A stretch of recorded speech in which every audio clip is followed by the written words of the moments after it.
크립토토마토 인사를 드리고 있습니다. 최근 며칠 동안에 나왔었던 정보들을 한데 모아봤는데요. 첫 번째로는 화요일에 나왔었던 소식, SEC가 요청한 리플사 내부 메신저 앱인 슬랙 메시지건 제출에 대해서 리플사는 다음과 같이 답변을 했다라고 하는데요. 매우 부적절하며 부담스럽다. 왜냐, 슬랙 메신저 데이터 수집 같은 경우는 비용이 굉장히 많이 들고 처리하는데 부담도 크기 때문에 예전에 법원에서 제출 요구를 거절할 선례가 있었을 정도다. 만약에 법원이 이 신청을 받아들일 경우에 메시지 검색에만 최대 15주가 소요될 수 있다라고 이야기를 하는 것인데요.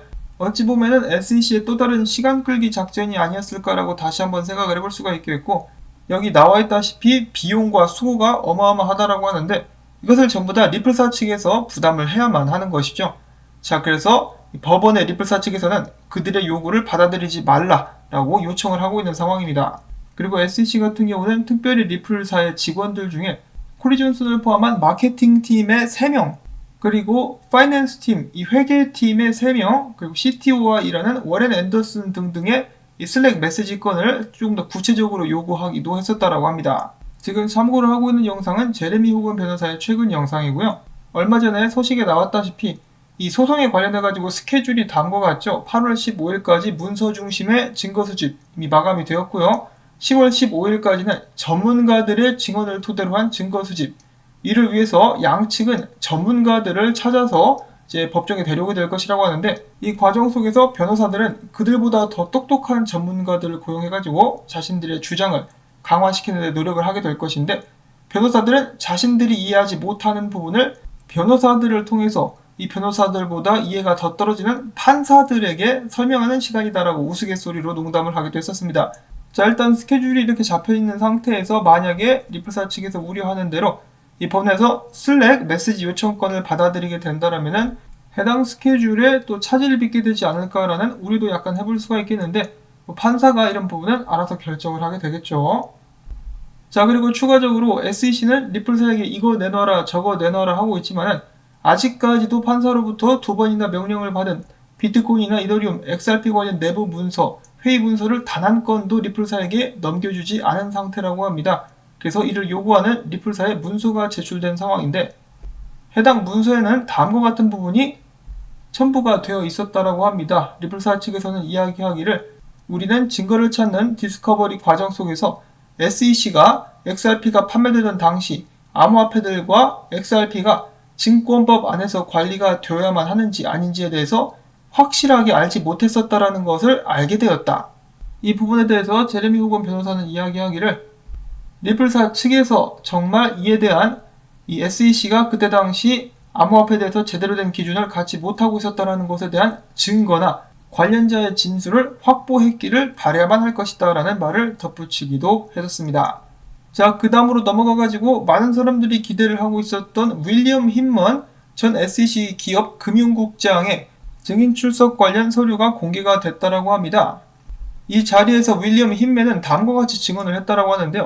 SEC 측에서 과거에 리플사에게 XRP는 미등록 증권으로 간주될 수 있으므로 리플랩스에게 XRP 판매 중단을 촉구한 적이 있었고, 그와 같은 증권법 관련 이슈 때문에 규정을 준수하기 위해서 XRP 판매를 중단해야 된다는 우리의 요구를 리플사 측에서는 이해를 했다라고 증언을 했습니다. 자, 지금 말이 엇갈리고 있는 상황인데요. 리플사 측에서는 주장하기를 SEC는 암호화폐 관련된 정확한 기준을 갖지 못하고 있었던 상태다라고 이야기를 하고 있고, SEC 같은 경우는 우리는 리플사에게 이미 XRP를 팔지 말라고 과거에 경고를 한 바가 있었다라고 주장을 하고 있는 상황입니다. 만약 SEC가 주장하는 것에 대한 증거가 따로 있다라면 리플사에게 불리하게 작용할 수가 있겠는데요. 자, 그 반면에 이렇게 생각을 해볼 수도 있는 것이, 그동안에 리플사 측에서 제시했었던 많은 증거들, 첫 번째로는 SEC 의원들이 나와가지고 SEC는 아직도 암호화폐 관련된 제대로 된 규제를 제공하지 못하고 있는 것이다를 시작으로 해가지고 과거에 한 거래소가 SEC에 XRP를 상장해도 되느냐, 이 증권법 문제가 되지 않겠느냐라고 물어봤을 때 SEC는 답변을 하지 않은 것, 그리고 만약에 그때 당시로부터 계속해서 리플사가 XRP를 판매하는 것이 문제가 되었었다면 왜 2020년도까지 굳이 기다렸다가 본인들이 SEC를 떠나기 전에 소송을 걸었는가, 여러 가지로 해결 안 되는 의문점들이 많이 있기 때문에 부디 판사가 이런 부분에 대해서는 현명한 판단을 내려줄 수 있기를 바라봅니다. 자, 그리고 마지막으로 참고로 이 최근 XRP 커뮤니티 멤버 중에 한 명이 SEC가 최근에 법정 문서의 특정 부분을 삭제한 정황이 포착이 되었다라고 하면서 사람들에게 알리기도 했었는데요. 참고로 삭제된 부분에는 다음과 같이 쓰여 있었다라고 합니다. 만약에 당신이 10개의 다른 법률 회사에 전화를 걸어가지고 상담을 받게 되면 그들은 각기 다른 근거들로 하여금 10개의 다른 해석들을 내놓을 수 있다. 이것은 마치 투명한 빛을 프리즘에 통과시키면 여러 색으로 분산되는 것과 같이 법적인 조언의 해석들도 여러 가지로 갈릴 수 있다는 것이다. 자, 이 부분을 왜 삭제했는지는 모르겠지만 아무래도 그들이 생각했을 때 실현을 했다라고 생각을 했나 보죠. 자, 이 물고 물리는 소송 쉽게 끝날 기미가 전혀 보여지고 있지 않습니다. 아이, 골치 아프네요. 애지간하면 합의를 할 것 같은데도 아직까지는 그럴 기미가 보이고 있지는 않은 상황. 소송 관련된 소식은 역시 재미도 없고 머리만 아픈 것 같습니다.